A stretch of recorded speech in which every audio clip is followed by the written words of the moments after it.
అధికారంలో లేము కదా తమను సిమెంట్ ఫ్యాక్టరీల గేటు ముందు కూడా రానివ్వలేదని ఎరపతినేని శ్రీనివాసరావు ఆరోపించారు.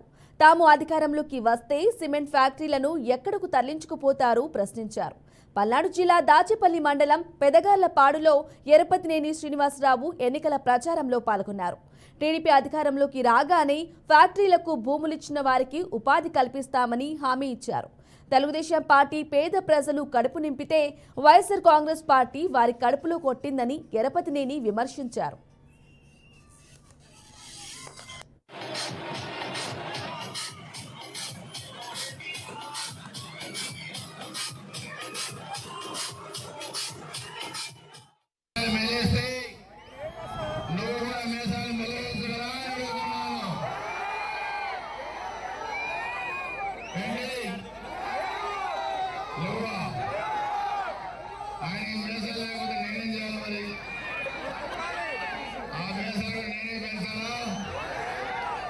అందుకనే ఈ పౌరుషం చరిత్ర మొదలు తెలుసుకోవాలి. కోసం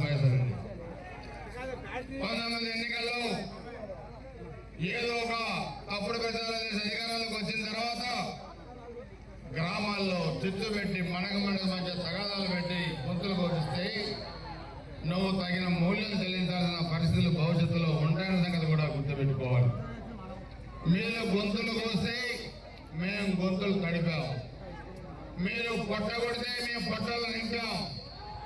భవిష్యత్తులో కూడా రేపు అధికారంలోకి వచ్చిన తర్వాత మీ అరాచకాలకు అడ్డుకట్ట వేసి గ్రామాలను అభివృద్ధి చేస్తామని చెప్పి కూడా మీకు తెలియజేస్తా ఉన్నాను. సోదరుడు వరం శెట్టి అంకుల్ గారి సాక్షిగా ఈరోజు పెదగార్లపాడు గ్రామాన్ని అభివృద్ధి పథకంలో తీసుకెళ్తాం.